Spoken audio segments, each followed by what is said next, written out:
검은콩이 건강에 좋다는 사실 모두 다 알고 있을 텐데, 특히 내장 지방을 없애서 뱃살을 빼는데 좋다고도 알고 계시는 분들도 있으실 거예요. 그런데 정작 우리의 뱃살은 빠지지 않고 콜레스테롤 수치도 낮아지지도 않는데, 그건 바로 먹는 방법에 문제가 있기 때문이에요. 물론 검은콩은 몸에 좋은 역할을 하는 효능도 많이 있지만, 어떻게 먹느냐에 따라서 오히려 몸에 독이 될 수도 있고 반대로 효능을 극대화시킬 수도 있어요. 그래서 검은콩에 대해 아주 잘 알고 드셔야 됩니다. 그렇다면 검은콩은 도대체 뭐가 그렇게 좋은 걸까요?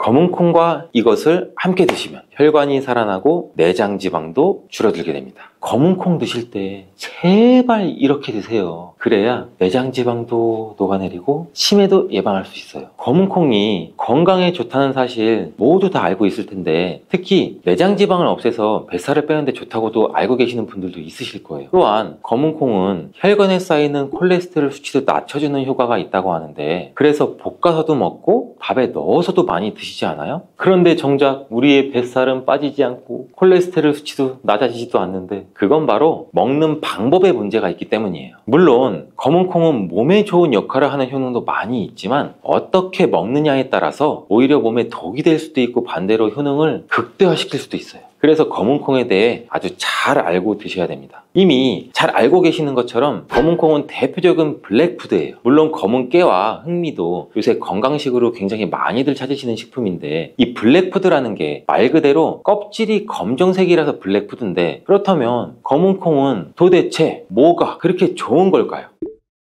검은콩의 효능 중에 첫 번째는 항산화 효과예요. 검은콩에는 이 플라보노이드라는 강력한 항산화 성분이 풍부하게 들어있는데, 이 플라보노이드는 식물세포에 존재하는 물질로 항산화 작용을 통해서 우리 몸이 산화되고 산화 스트레스를 줄여주는 역할도 해요. 산화 스트레스라는 게 뭐냐면, 우리 몸의 세포가 손상되는 원인 중에 하나로 환경적인 요인도 있고 염증, 그리고 우리 몸의 자연적인 대사 과정에서 발생되는 스트레스라고 생각하시면 돼요. 이러한 산화 스트레스로 인해서 우리 몸에 활성산소라는 물질도 생겨서 세포가 손상되고 노화를 일으키고 다양한 질병도 만들 수가 있는 거예요. 근데 검은콩에 들어있는 이러한 항산화제인 플라보노이드는 우리 몸의 세포의 손상도 예방시켜주고 우리 몸에 이 산화 스트레스도 줄여줘요. 노화를 느리게 하고 심장질환, 암, 알츠하이머 이런 질병과 같은 여러 가지 질병의 위험을 줄이는 데도 도움이 되는데, 그렇기 때문에 검은콩은 플라보노이드 함량으로 인해 우수한 항산화 식품으로 많이 알려져 있습니다. 검은콩의 효능 이 두 번째는 혈당 조절에 좋습니다. 이 혈당이란 간단히 말하면 우리 몸에서 음식을 소화하면서 만들어지는 당을 말하는 건데, 이 당이 우리 몸의 에너지를 만드는 데는 꼭 필요해요. 혈당이 없으면 안 돼요. 우리 몸은 죽어요. 근데 또 당이 너무 많아지게 되면 몸에 나쁜 영향을 미칠 수가 있죠. 그래서 우리 몸은 이 당을 잘 조절을 해야 돼요. 그렇다면 이 검은콩이 어떻게 혈당을 조절하는 걸까? 바로 이 검은콩 안에는 단백질과 식이섬유가 많이 들어있는데, 이 단백질은 우리 몸을 튼튼하게 하고 만드는 데 도움을 주고, 식이섬유는 포만감을 느끼게 해서 먹는 양을 줄일 수 있게 도와줘요. 여기서 이 식이섬유 역할이 굉장히 중요한데, 이 식이섬유는 당이 너무 빨리 우리 몸에 흡수되는 걸 막아줘요. 이렇게 되면 당이 천천히 몸에 흡수돼서 혈당이 급격하게 오르는 것을 막아주게 되겠죠. 그럼 검은콩의 세 번째, 콜레스테롤 수치 조절입니다. 이 검은콩에 콜레스테롤 수치를 낮추는 데 도움이 된다고 알려져 있는데, 이 콜레스테롤은 우리 몸이 필요로 하는 지방 중에 하나인데, 이게 너무 많으면 혈관을 막아 심근경색이나 뇌혈관 질환 등등 일으키는 원인이 되겠죠. 근데 검은콩에 들어있는 식이섬유는 우리 몸에서 콜레스테롤을 흡수하는 걸 줄여주는 역할도 해요. 그 중에서 특히 검은콩에 들어있는 이 용해성 식이섬유라는 것은 콜레스테롤과 결합을 해서 이걸 바깥으로 배출되는데 도움을 주죠. 이거 말고도 검은콩에는 이 불포화 지방산이라는 건강한 지방도 풍부하게 들어있어요. 이 불포화 지방산은 나쁜 콜레스테롤인 LDL 콜레스테롤을 줄이고 좋은 콜레스테롤인 HDL 콜레스테롤을 늘려주는 역할도 해요. 이렇게 해서 우리의 심장 건강을 유지하는 데 도움을 줄 수가 있겠죠. 검은콩의 효능 네 번째는 눈 건강에 좋아요.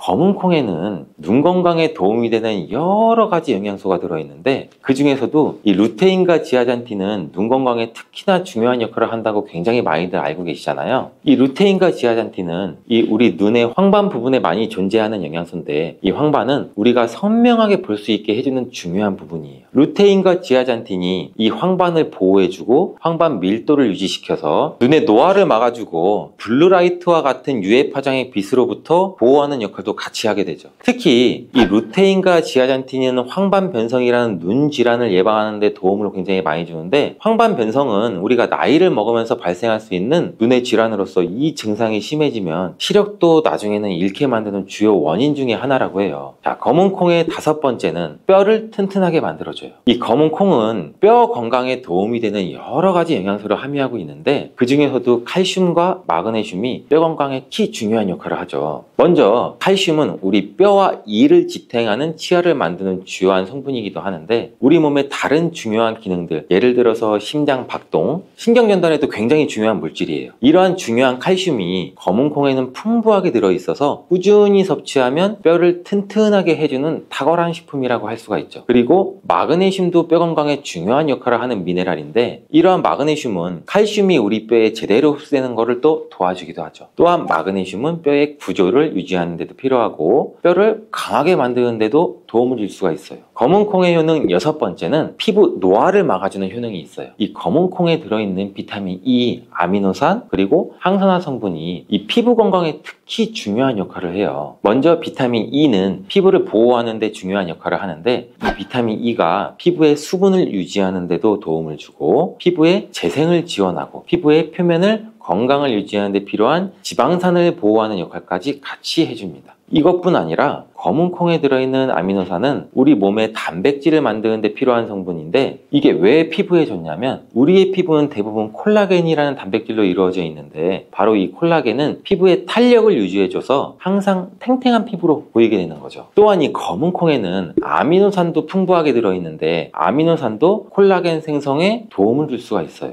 검은 콩의 효능 7번째는 치매를 예방하는 효능이 있어요. 이 검은 콩에는 오메가3 지방산이라는 불포화 지방산이 들어있는데 이 오메가3 지방산은 우리 몸이 스스로 생성하지 못해요. 식품을 통해서 섭취해야 되는 필수 지방산인데 이 오메가3 지방산이 뇌 건강에 매우 중요한 영향이 있다는 게 중요한 포인트예요. 이 우리 뇌는 약 60%가 지방으로 이루어져 있고 이 중에 대부분이 오메가3 지방산인 DHA로 구성되어 있어요. 오메가3가 뇌세포막을 구성해서 이 신경 전달 물질의 생성과 기능에 관여도 하고 또 학습 능력과 기억력도 향상시키는데 굉장히 큰 도움을 준다고 해요. 또한 이는 뇌에 있는 염증을 줄여주고 뇌세포도 보호하게 되는 역할도 하는데 이것은 뇌의 노화를 자연스럽게 막아주고 뇌질환도 예방하는 데 도움을 줄 수 있다는 거죠. 결국 이러한 오메가3 지방산은 치매와 같은 뇌질환의 위험을 감소시키는데 매우 효과적이라고 할 수가 있어요. 검은 콩의 효능 8번째는 흔히 알고 있는 탈모 예방에 탁월해요. 검은 콩에는 모발에 영향을 주는 비타민 B 성분이 풍부하고 모발의 성장에 필수 성분인 이 시스테일이라는 물질이 가득한데 이 성분들이 혈액순환에도 도움을 줘서 탈모도 예방이 되고 이 흰머리, 새치가 생기는 것도 막아주는 모발 건강에 정말 좋은 성분이라고 할 수 있어요. 정말 검은 콩의 효능 어마어마하지 않아요? 그러니까 나이가 들면 들수록 꼭 드셔야 되는 음식이라고 생각하고 드셔야겠죠.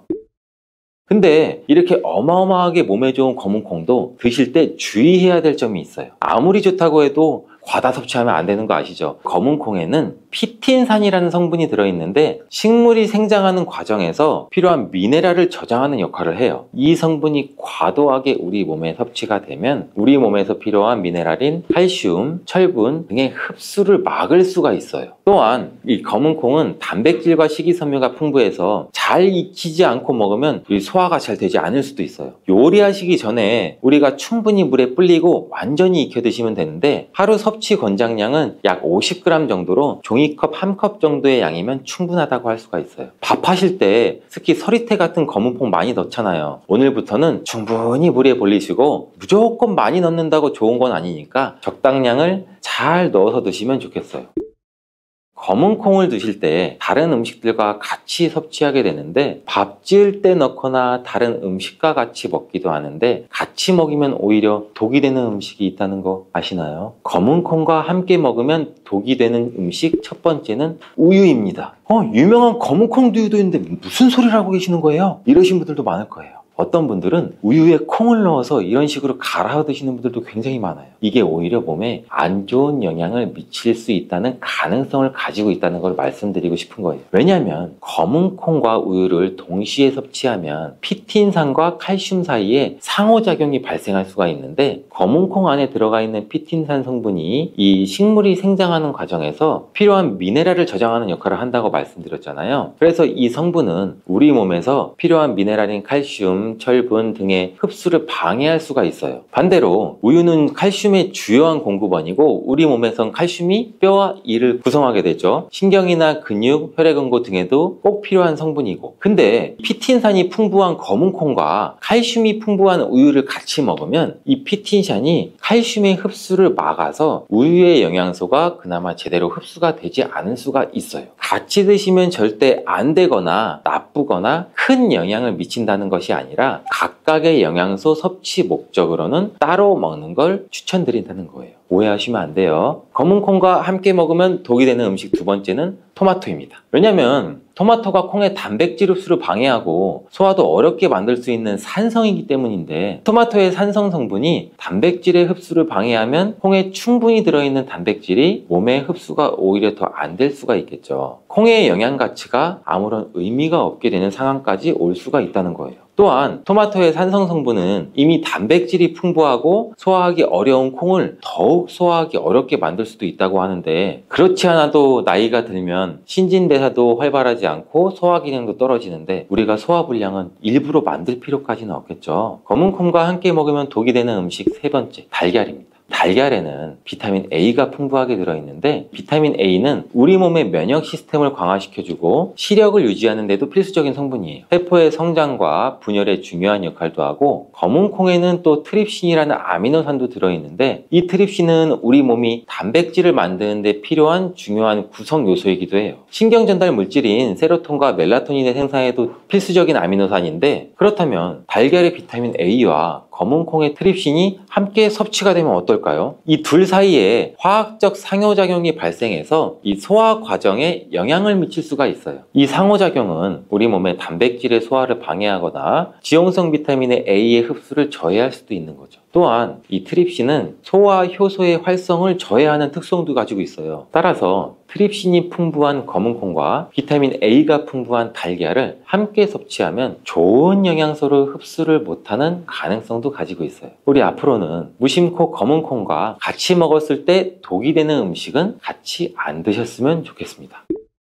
그렇다면 같이 먹을 때 궁합이 정말 잘 맞는 음식도 있지 않을까요? 정말 찰떡궁합인 음식들도 있어요. 검은 콩과 궁합이 정말 잘 맞는 음식 첫 번째는 흰 쌀밥이에요. 이미 다들 밥에 검은 콩을 넣어서 드시잖아요. 밥하고 검은 콩은 그만큼 궁합이 굉장히 잘 맞는다고 알고 계신 거죠. 검은 콩에 들어있는 이 식이섬유는 소화 과정에서 천천히 분해되고 흡수돼서 장기간 동안 포만감을 유지시키는 데 도움이 되는데, 이 밥과 함께 섭취하면 이런 효과가 더욱 증가하게 돼서 우리 다이어트에도 굉장히 효과적이라고 해요. 또한 검은 콩에는 이 저항성 전분이라는 성분이 들어있는데, 이 성분은 혈당 수치의 급격한 상승을 막아주기도 해요. 흰 쌀밥에는 탄수화물이 많아서 흰 쌀밥을 많이 드시면 우리 몸의 혈당 수치가 급격히 상승을 할 수가 있어요. 근데 검은 콩과 함께 섭취를 하면은 혈당 수치를 완화하는 데 도움이 되는 거죠. 이처럼 검은 콩과 흰 쌀밥을 같이 먹으면 충분한 영양소 섭취, 포만감, 혈당 조절, 이렇게 일석삼조의 효과를 누릴 수가 있으니 정말 찰떡궁합인 거예요. 검은 콩과 궁합이 잘 맞는 두 번째 음식은 당근이에요. 당근에는 비타민, 미네랄, 식이섬유 다양한 영양소를 함유하고 있는데, 특히 또 루테인이 풍부해요. 이 당근은 항산화 효과, 눈 건강을 유지하기에 굉장히 좋은 재료인데, 이 검은 콩과 루테인이 풍부한 당근을 함께 섭취하면 콩의 단백질이 당근의 영양소를 흡수를 돕는 동시에 당근의 루테인이 콩의 영양소 흡수도 마찬가지로 도와요. 서로 소화가 잘 되게, 영양소 흡수가 잘 되게 도와주는 음식인 거죠. 이 당근 말고도 시금치와 같은 채소도 같은 역할을 하니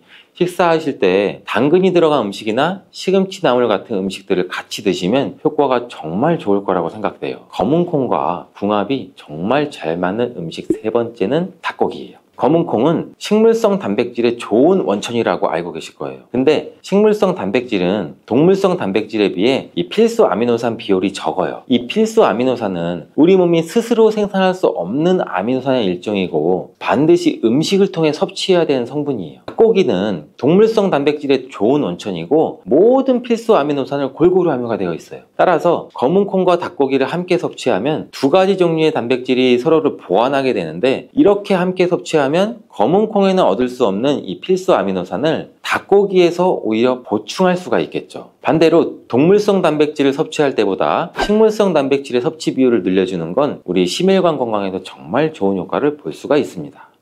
그러면 모든 과일들은 몸에 다 좋나? 아니죠. 아쉽게도 아니에요. 이 GI 지수가 높은 식품은 혈당을 급격히 상승시킬 수가 있어요. 특히 고칼로리 식사와 과다한 당분 섭취는 당뇨의 주요 원인이 될 수가 있어요. 당뇨가 있더라도 적당히 섭취하면 건강에 도움이 되는 과일들 제가 5가지 알려드릴게요. 건강한 습관이 항상 나를 만든다. 건강한 삶을 원하시면 지금 바로 구독을 눌러주세요. 당뇨가 걱정이라면 바로 이 과일을 드셔야 됩니다. 형형색색의 과일들은 우리의 눈과 입을 즐겁게 하죠. 또 계절마다 다른 제철 과일들을 손꼽아 기다리기도 하고요. 저도 과일만 생각하면 과일 킬러라서 지금도 입에 침이 고이네요. 또 요즘에는 외국에서 나오는 이름이 생소한 과일들도 굉장히 마트에서 쉽게 찾아볼 수 있잖아요. 저녁 반찬, 저녁장 보러 마트에 가면은 신선한 과일들도 많고, 이렇게 맛 좋은 과일들 맛있다고 혹시 마음껏 많이 드시고 계시지는 않아요? 아니면 반대로 혈당이나 당뇨가 걱정돼서 일부러 멀리하고 나 한 조각만 먹을 거야, 혹시 이렇게 하세요? 아니죠. 당뇨가 걱정되시는 분들, 이미 당뇨가 있으신 분들한테 유용하고 중요한 과일에 대한 정보를 제가 지금 바로 알려드릴게요. 과일을 어떻게 먹는지에 따라 우리의 건강에 큰 차이를 만들 수가 있어요. 이 과일은 맛이 굉장히 좋잖아요. 그리고 비타민, 미네랄, 식이섬유, 항산화 물질 굉장히 풍부하죠. 우리의 건강에 매우 중요한 역할을 해요, 이런 과일들이. 다양한 과일에는 몸에 좋은 영양소가 굉장히 많은데, 예를 들어 비타민 C가 풍부한 과일은 면역력을 높여주고, 항산화 물질이 풍부한 과일은 우리 몸에 세포 손상을 막고 노화 방지에도 도움을 주고, 또 과일에 포함된 이러한 식이섬유는 우리 소화 건강을 돕고 혈당 조절에도 중요한 역할을 하는데, 그러면 모든 과일들은 몸에 다 좋나? 아니죠. 아쉽게도 아니에요. 개개인에게 맞는 과일을 선택하는 기준을 잘 살펴보고 우리가 먹어야죠. 과일을 선택할 때 중요한 지표 중 하나가 GI라고 불리는 당화지수랑 GL이라고 불리는 당부하지수예요. 이 두 지표는 우리가 과일을 굉장히 많이 섭취했을 때 우리 몸에 혈당에 미치는 영향을 알려주는 수치라고 보시면 돼요. 어디선가 우리도 GI 하는 GI 지수라고 들어보신 적 굉장히 많으시죠? 이게 칼로리보다 이 GI 지수가 중요하다는 말 한 번쯤은 들어보셨을 거예요. 당화지수, 즉 이 GI 지수는 우리 식품이 혈당을 얼마나 빨리 올리는지를 나타내는 지표인데, 이 GI 지수가 높은 식품은 혈당을 급격히 상승시킬 수가 있어요. 반면에 GI 지수가 낮은 식품은 천천히 혈당을 올리기 때문에 우리가 음식을 섭취하면서 당뇨 관리에 조금 더 유리하다고 보시면 돼요. 그리고 당 부하 지수, 즉 GL 지수는 GI 지수와 식품에 포함된 탄수화물의 양을 고려한 지표인데, 말이 어렵죠. 쉽게 말해서 GI 지수는 각 그램에 대한 혈당 지수라면 GL 지수는 한 번 먹는 1회 분량으로 계산된 양에 대한 혈당 지수예요. 그래서 이 지수가 실제 혈당 반응을 더 정확하게 반영한다고 볼 수 있어요. 일반적으로 당화지수와 당부하지수가 낮은 과일이 이 혈당 스파이크, 즉 혈당이 급격히 높아지거나 낮아지는 이런 현상을 일으키지 않는데, 이 때문에 혈당이 걱정되시는 당뇨 환자분들은 이러한 과일을 잘 알고서 드셔야 되는 게 중요하겠죠. 당뇨병은 혈당 조절에 문제가 생기는 질환인 거 다 아시죠? 대부분의 경우 인슐린이라는 호르몬이 정상적으로 작용하지 않거나 인슐린 저항성의 문제와 분비량이 부족해져서 혈당이 높아지게 되는 거죠. 주된 원인은 크게 보면 유전적인 요인과 생활 습관에 있어요. 이러한 당뇨병은 가족력으로 전해지는 경우도 많고, 또한 불규칙한 식습관, 과도한 스트레스, 운동 부족, 비만 등도 굉장히 주요한 원인인데 특히 고칼로리 식사와 과다한 당분 섭취는 당뇨의 주요 원인이 될 수가 있어요. 그래서 더더욱 음식을 드실 때 더 잘 알아봐야 하는데 우리 당뇨가 있으신 분들은 단 음식, 과일을 섭취하면 안 된다 이렇게 알고 계신 분들이 굉장히 많아요. 그렇죠? 하지만 당뇨에 도움이 되는 과일이 있다는 거 이제 이 당뇨에 좋은 과일들을 한번 알아볼게요. 당뇨가 있더라도 적당히 섭취하면 건강에 도움이 되는 과일들 제가 5가지 알려드릴게요. 첫 번째는 블루베리입니다. 이 블루베리는 대표적인 당뇨에 좋은 과일로 잘 알려져 있는데 그 이유가 아까 설명드린 GI 지수가 낮기 때문이에요. 이 GI 지수가 낮다는 것은 쉽게 말해 혈당을 급격하게 올리지 않는다는 뜻인 거 우리 다 이해하셨죠? 그래서 블루베리는 당뇨 환자들이 섭취하기에 굉장히 좋은 과일이에요. 블루베리는 또 항산화 성분이 굉장히 풍부해서 우리 몸의 세포 손상을 예방하고 염증을 줄이는 데 도움도 돼요. 특히 이 블루베리 껍질에 풍부하게 함유된 안토시아닌이라는 항산화 물질은 혈당을 조절하는 데에도 긍정적인 영향을 미치고 또한 우리 눈 건강에도 굉장히 도움이 많이 되기도 해요. 이 블루베리는 식이섬유도 많고 우리 몸의 소화 속도를 늦추고 혈당 상승도 완만하게 만드는데 이 블루베리를 생으로 신선하게 먹거나 요거트나 샐러드에 추가해서 먹으면 굉장히 맛있게 드실 수가 있어요. 하지만 과유불급 블루베리도 당분이 함유되어 있기 때문에 하루 한 줌 정도만 드시는 걸 추천드리겠습니다. 당뇨에 좋은 과일 두 번째, 키위입니다. 이 키위는 저혈당 지수 과일이면서 식이섬유가 굉장히 풍부해서 우리가 혈당 조절에 굉장히 좋은 과일인데 이 키위에 포함된 수용성 섬유질은 소화를 늦추고 혈당 상승을 억제하는 효과도 있어요. 또한 비타민 C랑 칼륨이 풍부해서 면역력 강화랑 심혈관 건강에 도움을 줄 수도 있는데 이 키위에는 항산화 물질인 폴리페놀과 카로티노이드가 포함되어 있어서 세포 보호 및 염증 완화에도 굉장히 좋은 영향을 미치게 됩니다. 하지만 우리 모두 키위 역시 너무 많이 드시면 안 되겠죠. 제가 항상 말씀드리잖아요. 너무 많이, 과하게는 절대 안 됩니다. 하루에 1개 정도 섭취하면 좋은데 이 키위는 간편하게 껍질을 벗기고 바로 섭취할 수도 있잖아요. 껍질을 안 벗기고 저도 마찬가지로 귀찮아서 반 딱 자르고 수저로, 티스푼으로 파서도 깔끔하게 먹을 수가 있어요. 바쁜 일상 속에서도 간편하게 먹을 수가 있어서 굉장히 많은 사람들이 좋아하는데 하지만 이제부터는 키위의 껍질을 까지 않고 한번 드셔보세요. 어떻게 키위 껍질을 까지 않고 먹어?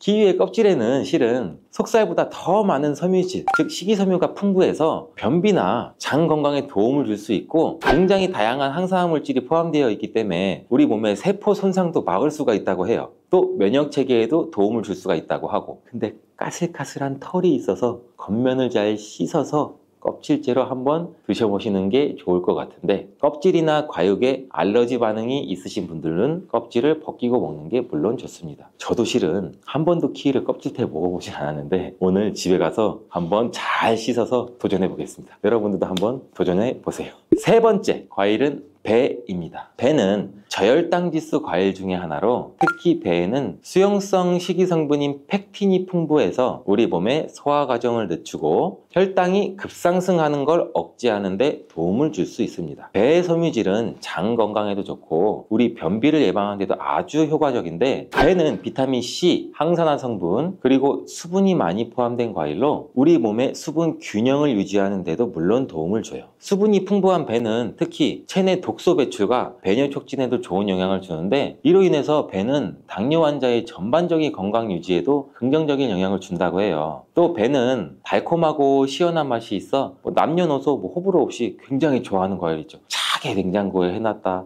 저도 차게 먹으면 안 좋은데 여름철에 더울 때 찬 거 깎아서 아삭아삭 섭취하면 굉장히 좋잖아요. 근데 이것도 하루 1개 정도 섭취하면 좋습니다. 자, 혈당 관리에 좋은 과일 네 번째는 바로 아보카도. 아보카도 좋아하시는 분들 굉장히 많으시죠. 아직까지 생소하신 분들도 있을 거예요. 요즘 마트에서도 쉽게 볼 수 있는 아보카도는 당분이 거의 없는 과일이에요. 오히려 건강한 지방이 많이 포함되고 있어 혈당 상승을 억제하는 데 도움을 주는데 여기에는 이 올레산이라는 불포화 지방이 혈당 상승을 늦추고 인슐린 저항성을 개선도 시켜주고 혈당 조절도 지원해주는 역할도 같이 해요. 또한 이 아보카도에는 식이섬유랑 칼륨이 풍부해요. 이게 혈당 안정화에도 긍정적인 영향도 미치고 우리 몸의 소화작용에도 좋은데 이는 항염증 효과도 뛰어나고 세포 보호에도 굉장히 좋다고 해요. 또한 이 아보카도는 식사 대용으로 굉장히 좋고 우리 샐러드나 스무디에 넣어서 먹으면 맛있고 건강한 간식이 됩니다.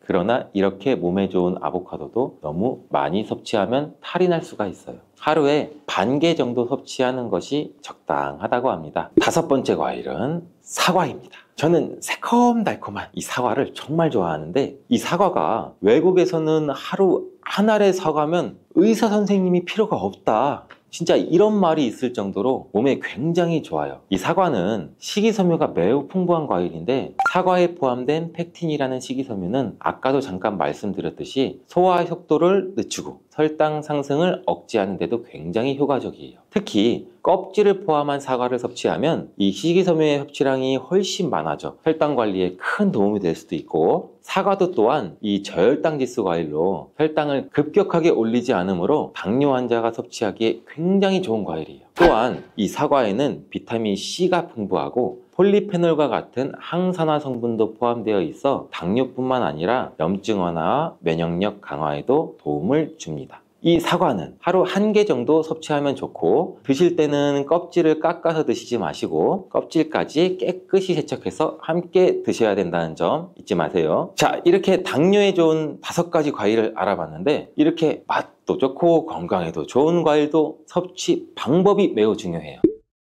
그럼 당뇨에 악영향을 줄 수 있는 과일 섭취 방법에는 무엇이 있는지 알아볼까요? 당뇨에 안 좋은 과일 섭취법, 첫 번째, 과일 주스로 주시는 거예요. 과일 주스로 100%, 이 100% 과일 주스로 드셔도 가공 과정에서 당분이 많이 포함될 수가 있고, 또 이 액상이라서 몸의 흡수 또한 일반 과일을 먹었을 때보다 우리 몸이 흡수율이 빨라질 수가 있어요. 이렇게 흡수율이 빨라지면 이 혈당 스파이크를 쉽게 불러일으킬 수도 있고, 주스 대신 생과일을 섭취하는 것이 훨씬 더 건강에 이로우니 우리 모두 기억하시길 바래요. 또 2번째, 건조된 과일입니다. 과일 자체가 나쁘다고 제가 말씀드리는 거 아니에요. 건조된 과일인 건과일은 당뇨에 좋지 않아. 왜? 건과일은 과일의 수분 함량은 낮아지고 과일의 부피는 줄어들지만 당분은 그대로 함유하고 있어서 당분 농도가 높아요. 여러분, 혈당 지수 GI가 높아서 혈당을 급격히 올릴 수가 있기 때문에, 예를 들어 건포도, 건살구, 건무화과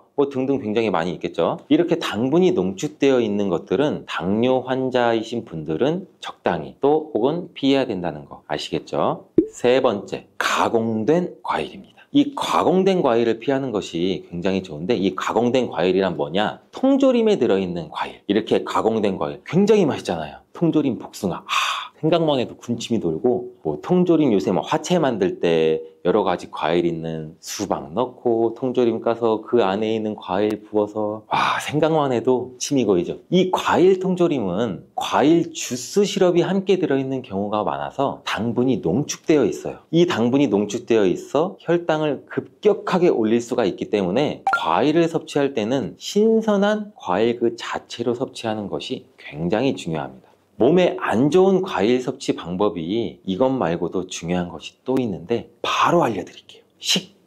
식사 직후에 마무리로 우리 디저트로 과일 한번 먹자.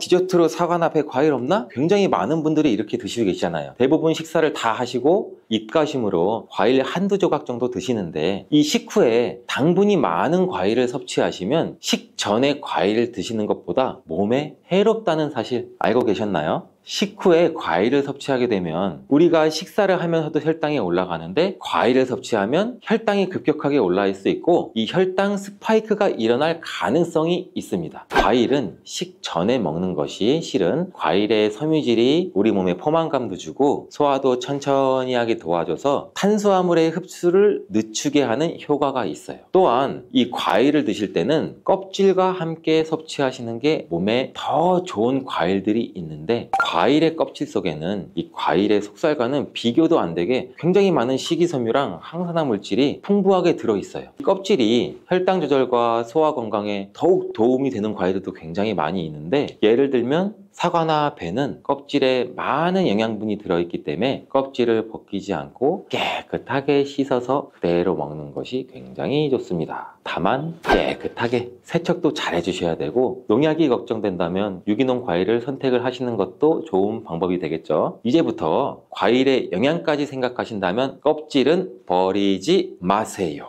마지막으로 섭취 방법과 함께 중요한 건 과일을 드실 때의 양을 꼭 조절해야 된다는 겁니다. 제가 계속 말씀드렸죠. 양, 적정량. 그럼 맛있는 과일을 한번 먹기 시작하면 배가 부를 때까지 드시지는 않나요? 물론 그런 경험 굉장히 많을 거예요. 저도 마찬가지고. 근데 과일은 이렇게 자연적인 당분을 포함하고 있기 때문에 적당량을 섭취하는 것이 굉장히 중요한데, 하루에 한두 개가 적당해요. 일반적으로 보면 이것도 과일 종류에 따라 달라서 굉장히 주의를 해주셔야 됩니다. 맛있는 과일 계속 저절로 손이 가더라도 손이 가요, 손이 가. 건강한 몸을 위해서 참고 너무 많이 먹지 않도록 주의하세요. 건강한 몸을 위해서 건강한 습관이 나를 만든다. 오늘도 꼭 기억해 주세요. 이렇게 노랗게 변한 바나나는 색깔만 변한 것이 아니라 성분에도 변화가 생기게 돼요. 당뇨에 도움이 되는 저항성 전분은 점점 줄어들고, 포도당과 과당 같은 당분은 점점 늘어나게 되는 거죠. 바나나는 속살이 부드럽고 달콤해서 남녀노소 누구나 좋아하는 과일 중 하나죠. 먹기도 편하고 다이어트에도 좋다고 알려지면서 굉장히 많은 분들이 먹게 되는 과일이 바로 바나나죠. 이 바나나도 함께 먹으면 보약이 되는 궁합이 좋은 음식이 있고, 또 함께 먹으면 오히려 독이 되는 음식도 있답니다. 오늘 영상을 통해 이 바나나의 효능, 함께 먹으면 안 되는 음식, 함께 먹으면 보약이 되는 음식, 그리고 바나나의 보관 방법까지, 바나나에 대한 모든 것을 알아가시기 바랍니다. 바나나가 어떤 상태일 때를 가장 좋아하시나요, 여러분들? 저는 이쁘게 노란색으로 숙성되었을 때 먹는 것을 굉장히 좋아하는데, 그 이유는 초록색일 때는 아직 단맛도 조금 덜하고 식감도 약간 서걱서걱하고 약간 맛이 없는 것 같고, 근데 또 갈색의 반점이 생기면 왠지 먹기에도 좀 찝찝하고 시간이 더 지나면 상한 것처럼 무르고, 이런 생각도 들어서 먹기에 좀 꺼려지는데, 근데 초록색 바나나, 노란색 바나나, 갈색 바나나 각각의 영양소가 달라진다는 사실 알고 계시나요? 먼저 초록색 바나나는 덜 익은 바나나는 맞아요. 근데 그렇다고 못 먹는 바나나는 아니에요. 단맛이 약간 적은데 그 대신에 건강에 도움이 되는 성분도 들어있어요. 바로 당뇨 환자에게 도움이 됩니다. 초록색 바나나가 당뇨 환자에 도움이 된다고? 이 초록색 바나나는 소장에서 분해가 되지 않고 대장까지 내려가서 대장의 미생물에 의해 분해되는 이 저항성 전분이란 게 풍부해요. 이 저항성 전분은 이 아밀로스가 많은 탄수화물을 말하는데, 이 아밀로스가 포도당으로 분해가 잘 되지 않아서 이 포도당이 소장에서 흡수가 그럼 더 안 되겠죠.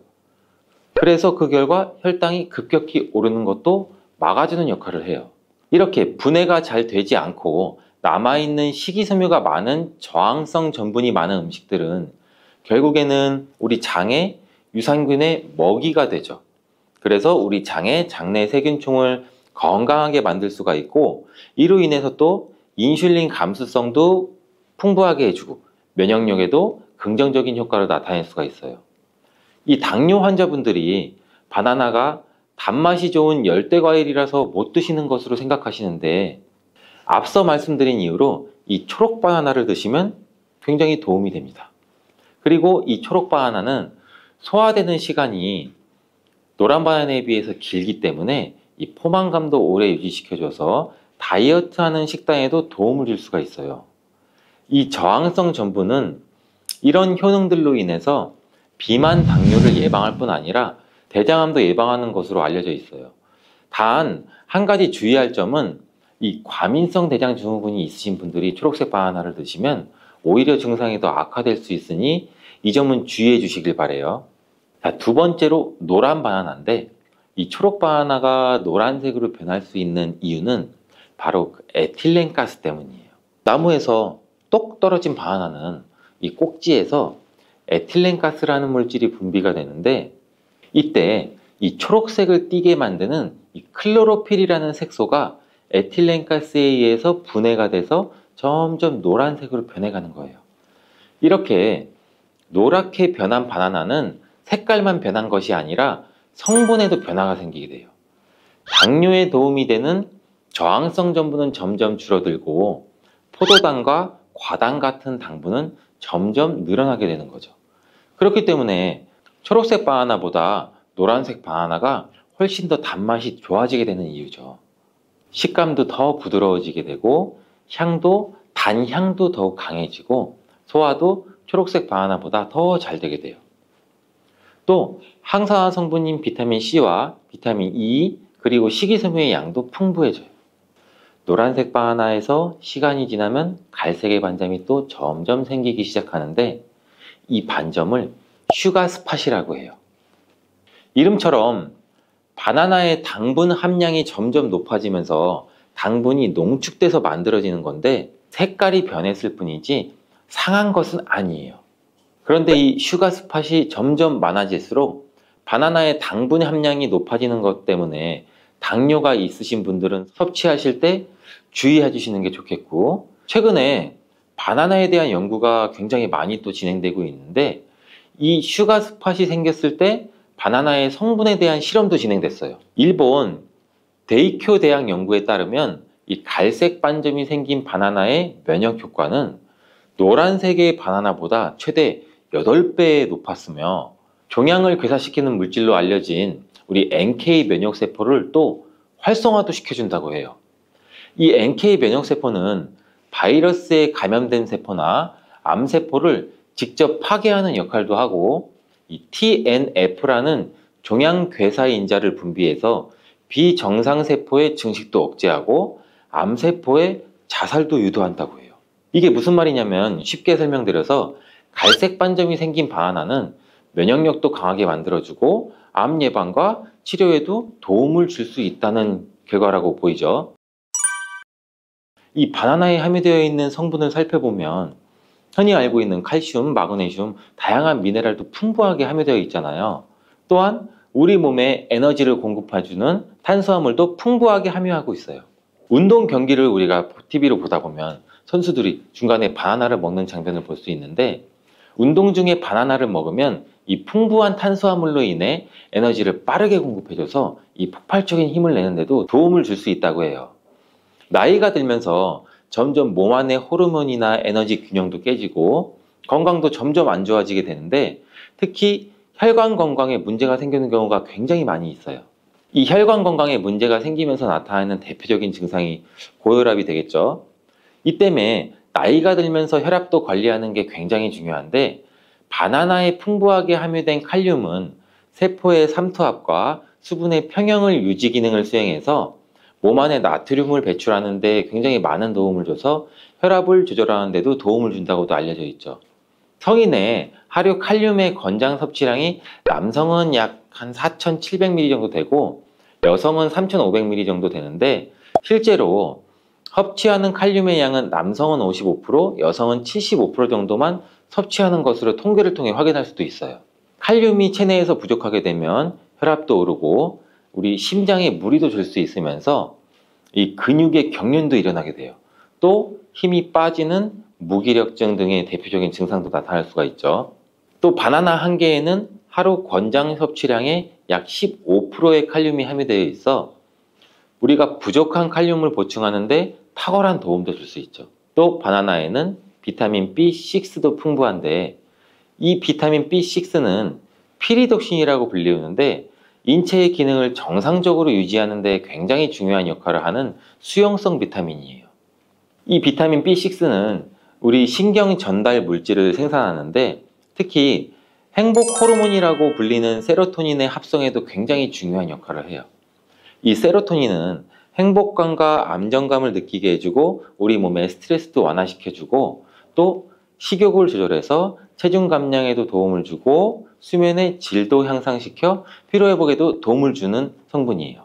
이러한 효능으로 우울증, 불안장애, 불면증 이렇게 정신질환도 같이 예방되고 치료하는 데에도 활용되는 성분이 세로토닌이에요. 쉽게 말해서 바나나를 섭취하면 행복감을 높일 수 있는데 도움을 줄 수 있다는 거죠. 또 비타민 B6는 우리 몸의 호모시스테인 농도도 조절해줘서 이 심혈관 질환이나 뇌혈관 질환도 예방하고 단백질을 분해해서 몸에 에너지를 공급하는 데도 도움을 줘서 우리 바나나를 먹으면 힘이 나는 거예요. 이렇게 좋은 효능이 있는 바나나도 함께 먹이면 오히려 독이 되는 식품이 있는데 그 첫 번째가 바로 우유예요. 엥? 우유? 바나나 우유? 이 그렇게 유명한 바나나 우유도 있는데 무슨 말을 하는 건지 뭐 이렇게 생각하시는 분들도 있죠. 맞아요. 우유에 풍부한 칼슘은 흡수가 잘 안 돼서 다른 미네랄 성분이 필요한데 대표적으로 비타민 D와 마그네슘이 칼슘의 흡수를 도와주죠. 바나나의 칼륨과 함께 우리 몸속에 나트륨을 배출해주는 효능도 극대화시켜주기도 하는데 이 우유에 풍부한 트립토판도 세로토닌의 분비도 도와줘서 바나나와 함께 행복도를 높이는데 탁월한 효능을 발휘하기도 해요. 하지만 이러한 효능도 소화를 잘 시켰을 때 이야기예요.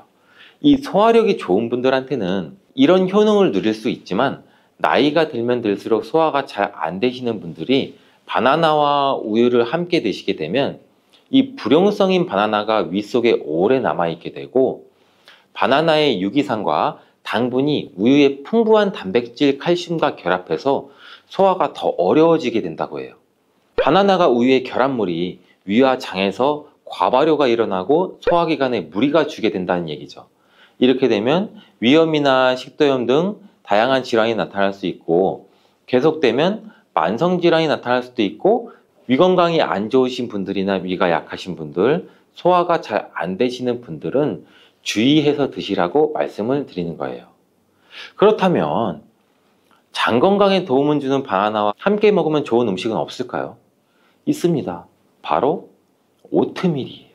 바나나에 함유한 섬유질은 대부분 불용성이기 때문에 이 장내 이물질을 흡착해서 변의 부피를 크게 하는 데는 도움을 줄 수 있어요. 이 때문에 바나나를 지속적으로 먹으면 좀 과하게 먹으면 변비에 걸리기도 하죠.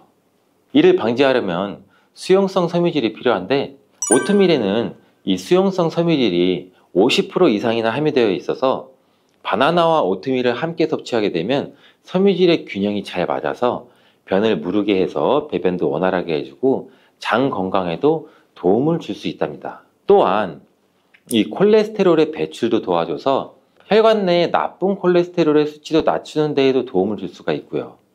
바나나와 함께 독이 되는 음식 두 번째는 바로 고구마예요. 고구마는 바나나와 함께 다이어트에 도움이 되는 음식으로 함께 섭취하는 경우가 종종 있는데 이 고구마와 바나나는 복합 탄수화물이 풍부해서 포만감을 길게 유지해줘서 다이어트에 물론 도움이 될 수 있어요. 하지만 한 가지 문제가 있는데 바나나와 고구마 둘 다 칼륨 함량이 높다는 거예요. 칼륨은 과다하게 섭취하게 되면 우리 몸에 고칼륨 혈증을 일으킬 수도 있고 이로 인해서 무력감이나 피로감, 메스꺼움, 구토, 호흡곤란 이런 증상도 올 수가 있으며 심한 경우 저혈압이나 부정맥, 근육마비나 심장마비 이런 심각한 부작용도 나타날 수가 있는데 소량 섭취하면 큰 문제가 되지 않지만 과량 섭취 시 신장이 약하신 분들 또 몸에서 칼륨 배출이 원활하지 않기 때문에 고구마와 바나나를 지속적으로 과다하게 함께 드시게 되면 신장도 망가뜨릴 수가 있어서 이런 점을 주의하면 좋다고 말씀드리는 거예요. 바나나와 함께 먹으면 보약이 되는 음식은 오트밀에 이어서 파인애플이 있어요. 이 바나나와 파인애플에는 브로멜라인이라는 효소가 풍부한데 이 효소는 운동 후에 생기는 근육의 염증을 빠르게 회복시키고 또한 근육의 피로 회복에도 도움을 주는 것으로 알려져 있어요. 또한 바나나와 파인애플을 함께 드시게 되면 단백질 분해를 극대화해서 소화도 돕고 소화기 질환에도 예방하는 효과를 가져요. 바나나와 함께 먹으면 보약이 되는 음식 이 세 번째는 바로 카카오예요. 바나나는 이 도파민이라는 신경을 자극하는 물질이 많이 함유가 되어 있는데 카카오에는 이 도파민 생성의 원료가 되는 아미노산이 풍부해서 카카오와 바나나를 함께 드시면 이 행복도를 높이는 효능이 극대화가 될 수가 있어요. 카카오에는 폴리페놀과 이 플라보노이드 등의 항산화 물질이 풍부해서 우리 몸의 활성산소도 제거해주고 해포의 노화도 방지해줘요. 바나나에도 항산화 물질인 베타카로틴과 비타민 C가 풍부해서 카카오와 바나나를 함께 드시면 항산화 효과도 같이 높일 수가 있는 거죠. 바나나와 함께 먹으면 보약이 되는 음식 이 네 번째는 바로 견과류예요. 바나나와 견과류를 함께 드시면 이 세로토닌의 분비가 촉진이 돼서 마음을 차분하게 하고 숙면을 취하는 데도 도움이 돼요.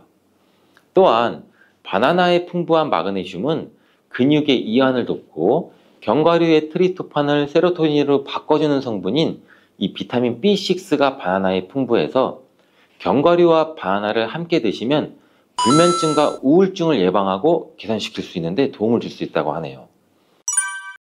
자, 이제 그럼 바나나의 보관법을 한번 알아볼 텐데, 바나나를 보관하실 때는 바나나의 꼭지 부분을 랩이나 호일로 감싸주신 상태에서 바나나 거리 같은데 걸어두시는 게 좋아요. 그렇게 하면 바나나 꼭지에서 나오는 에틸렌가스를 어느 정도 차단해줘서 숙성되는 것을 방지해서 조금 더 오래 보관할 수 있고, 그리고 열대과일인 바나나는 냉장고에 보관하게 되면 냉해를 입어 바나나 색이 굉장히 빠르게 검은색으로 변하게 돼요. 바나나를 오래 보관하시려면 껍질을 벗긴 상태에서 먹기 좋은 크기로 잘라서 냉동 보관하셨다가 드시는 것도 추천을 드리겠습니다. 국제의학 바이오저널의 연구에 따르면 블루베리의 이 폴리페놀 성분과 우유의 단백질의 이 친화성 때문에 블루베리와 우유를 함께 먹게 되면 블루베리의 항산화 성분이 대부분 파괴된다고 발표했어요. 그리고 우유에 함유된 칼슘은 블루베리의 이 안토시아닌 성분과 만나면 킬레이터가 된다는데, 이것은 둘이 결합해서 덩어리를 만든다는 거예요. 그러면 당연히 불용성 물질이 되겠고 침전물이 생기고 우리 몸에서 녹거나 흡수가 되지 않겠죠. 그래서 몸 밖으로 배출이 된다는 소리예요. 이 과정에서 우리 몸에 머물면서 소화되지 않기 때문에 위와 장에 굉장히 큰 부담을 줄 수가 있고, 이 때문에 블루베리와 우유를 자주 섭취하거나 위와 장이 약하신 분들이 드실 경우에는 위장에 염증도 유발할 수 있고 위장관 질환이 생길 수가 있겠죠. 특히 신체 기능이 많이 떨어져 있고 나이가 많이 드신 분들이 이렇게 지속적으로 계속 드시면 위장에 안 좋을 수 있으니 주의해서 드시길 바래요. 블루베리 주스를 만들어 드실 때는 우유 대신 오트밀이나 물을 첨가해서 드시는 게 좋겠죠. 우유가 블루베리와 맞지 않는다고 해서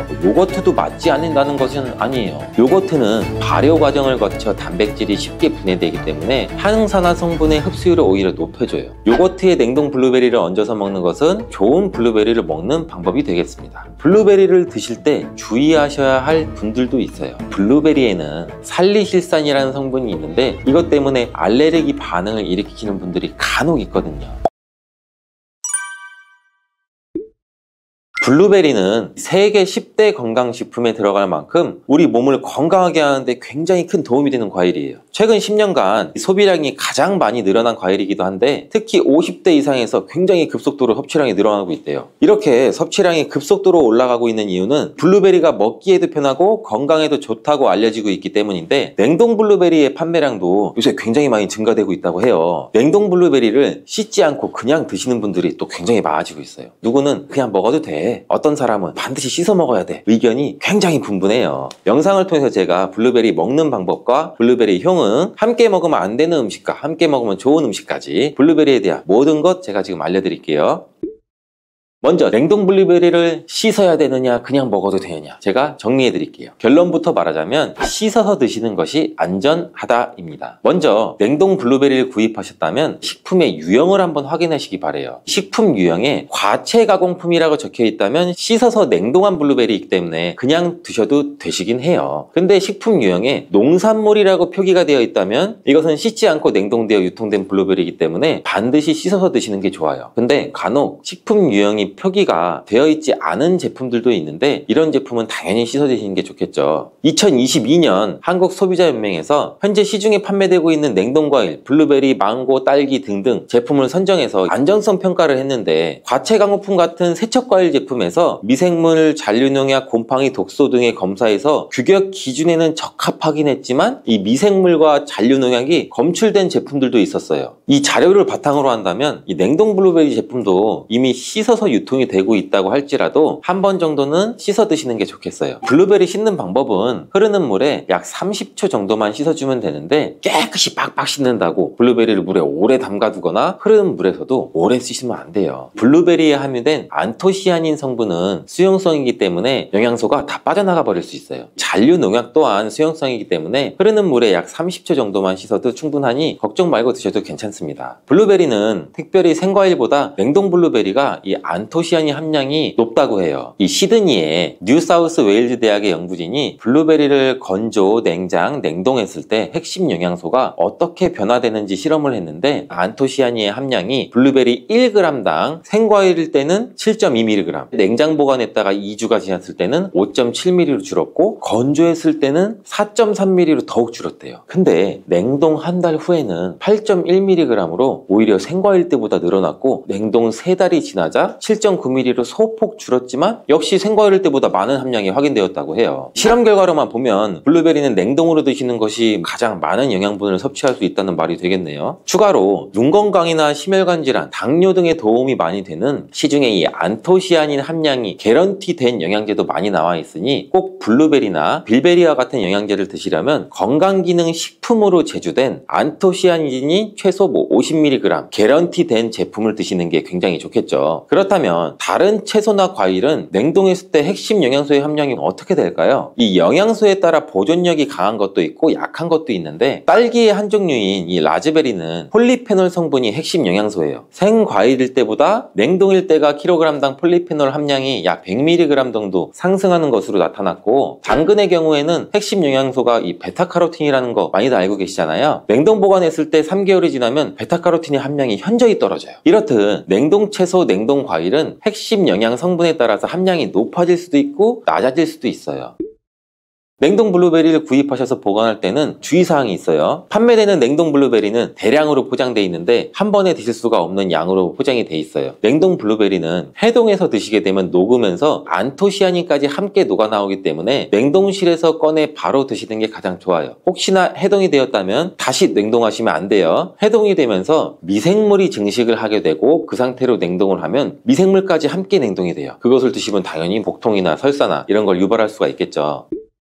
블루베리의 핵심 영양소인 안토시아닌은 폴리페놀의 일종으로 식물에 굉장히 많이 함유된 청자색을 띠는 성분이에요. 블루베리의 색깔이 짙은 보라색을 띠는 것은 바로 이 안토시아닌 성분 때문에 그런데, 안토시아닌의 과일변 함량에서는 빌베리, 블루베리가 가장 높은 함량을 가지고 있는 것으로 알려져 있는데, 안토시아닌 함량이 높고 좋은 빌베리일수록 우리가 먹었을 때 입안에 보랏빛으로 착색이 심하게 되는 경우가 많아요. 인공색소가 아니기 때문에 전혀 걱정 안 하셔도 되고, 10분 정도 지나면 자연이 없어지니 시중에 빌베리, 블루베리가 포함된 건강기능 식품을 드셨을 때 오히려 착색이 되더라도 전혀 걱정하지 않으셔도 돼요. 안토시아닌의 가장 큰 효능은 눈을 건강하게 한다는 것. 이 안토시아닌은 로놉신의 제합성을 촉진시켜서 이 시력을 보호하고 백내장이나 안구건조 등 망막염 등 눈질환을 예방하기도 해요. 눈의 피로와 노화를 방지해서 초기 근시도 예방하는 것으로 알려져 있는데, 강력한 항산화 물질인 이 안토시아닌은 우리 몸의 활성산소를 제거해서 세포의 노화를 방지해 주는데, 뇌세포의 노화까지 같이 예방을 해준다고 해요. 폴리페놀 성분인 이 안토시아닌은 우리 뇌의 신경세포를 보호해주고 신경 전달 물질의 분비를 촉진시켜 뇌기능도 향상시켜주면서 뇌의 해마를 자극해서 기억력도 향상시키고 치매를 예방하는 데도 도움을 줄 수가 있다고 해요. 이 테로스틸벤 성분이 뇌의 신경 전달 물질인 도파민과 노르에피네프린의 분비를 촉진시켜서 집중력을 향상시키는 데에도 도움을 주는 것으로 알려져 있고요. 간단히 말하자면 블루베리를 꾸준히 섭취하시면 기억력, 집중력을 향상시키고 치매를 예방하는 데에도 조금이나마 도움을 줄 수 있다는 거예요. 또한 활성산소를 제거하는 이 안토시아닌은 피부 미용에도 굉장히 좋은 효능을 발휘하는데, 이 피부 노화를 방지할 뿐만 아니라 염증을 제거하고 억제하는 효과도 있어 여드름 피부를 개선하는 데에도 도움이 돼요. 또한 비타민과 미네랄이 풍부해서 피부를 건강하게 유지하고, 풍부한 안토시아닌과 비타민C는 피부의 수분을 유지하는 데도 도움을 주고 주름도 예방하고 피부 톤도 밝게 하는 데도 도움을 줄 수가 있죠. 그리고 풍부한 식이섬유는 장의 운동을 촉진시켜주고 장내의 노폐물도 흡착하고 배출을 시켜서 피부 트러블 개선하는 효과도 같이 가지고 있어요. 나이가 들면서 머리 숱도 줄어들게 돼서 탈모를 걱정하시는 분들도 굉장히 많은데 블루베리가 탈모 예방에도 굉장히 효과적이에요. 블루베리에 들어있는 이 안토시아닌은 튼튼한 모발이 자라날 수 있도록 모낭세포를 자극해주고 두피세포의 노화를 예방해서 탈모를 또 예방하게 되는 거예요. 블루베리에 함유된 또 비타민 C는 머리카락 조직 형성에 필수적인 성분이고 콜라겐 생성을 촉진시킬 수 있는 성분이어서 모발을 강화하고 두피 건강을 증진하는 데에도 굉장히 큰 도움이 돼요. 항산화 성분이 안토시아닌은 머리카락 세포도 송산시키는 이 자유라디칼을 제거하고 머리카락 손상을 예방하는 데 도움이 돼서 탈모를 또 예방하는 그런 원리죠. 블루베리는 당뇨의 위험이 있는 분들한테 굉장히 큰 도움이 되거든요. 블루베리, 빌베리는 혈당 수치를 낮춰주고 당분을 에너지원으로 사용하는 이 신진대사의 과정을 촉진해주는 효능이 있어요. 미국의 당뇨병 협회는 빌베리, 블루베리를 당뇨병 슈퍼푸드라고 부르면서 블루베리를 꾸준히 드시면 인슐린 감수성을 향상시키고 혈당을 낮추는 데 도움이 된다고 발표했어요. 블루베리에 대한 연구를 굉장히 많이 진행을 했는데 하루에 약 150g의 블루베리를 섭취한 실험군은 혈당 스파이크의 발생이 현저히 낮아졌고 인슐린 수치 또한 낮아진 것으로 확인되었다고 발표했어요. 블루베리에 함유된 이 안토시아닌뿐만 아니라 칼륨, 비타민 B6는 또 심장 건강을 지키는 데 굉장히 큰 도움을 주는데 이 성분은 우리 몸의 콜레스테롤과 혈액의 지방을 감소시켜서 혈액순환을 또 원활하게 해준다고 해요. 이러한 효능으로 심장마비나 협심증을 일으키는 죽상동맥경화증을 예방하는 데 굉장히 큰 도움을 주게 되죠. 또한 호모시스테인이 우리 몸에 과다하게 축적이 되면 혈관을 손상시켜요. 그리고 혈전을 생성해서 이 심장마비, 뇌졸중 이런 심혈관 질환을 유발할 수 있는데 블루베리의 풍부한 엽산과 비타민 B6는 호모시스테인의 축적을 방지해서 심혈관 질환도 예방할 수가 있어요. 블루베리를 많이 드시는데 이 블루베리 잎에는 관심이 별로 없는 것이 사실이에요. 블루베리 잎이 열매의 항산화 효능보다는 뛰어나다고 하는 사실 알고 계신가요? 블루베리 잎은 열매보다 이 안토시아닌 함량이 또 높고 또한 폴리페놀의 일종인 클로로겐산의 함량도 높아서 열매보다 항산화 효과가 20배에서 30배 정도 높은 것으로 알려져 있어요. 굉장히 놀랍지 않아요? 이러한 블루베리 잎은 차로 우려서 드시면 되는데 물 1리터 정도에 잎 약 4g 정도를 넣고 10분 정도 끓인 후에 식혀서 드시면 돼요. 블루베리가 새콤달콤 맛이 난다면 블루베리 잎차는 구수한 맛이 나더라고요.